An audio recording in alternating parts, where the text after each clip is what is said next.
Hi, I'm Mike Kovarik, CEO of Attribytes. So Attribytes is a data company.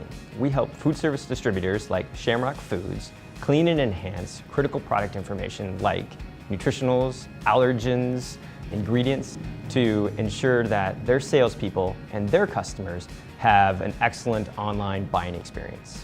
And at the end of the day, help that online buying experience within the food service industry. When going through the AIC challenge, the feedback loop was extremely important to us. We didn't go into this thinking that we were going to win, but the feedback that we were going to receive from each round from the judges was going to be critical to us as we improve our pitch and our go-to-market strategy.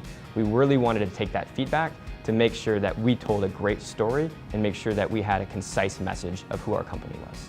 So, in my opinion, Arizona is an ideal location for any company looking to start up here.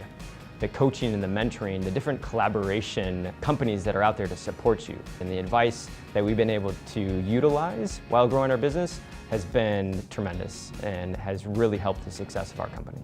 And utilizing entrepreneurs that have been there or done that before has been extremely important to our success.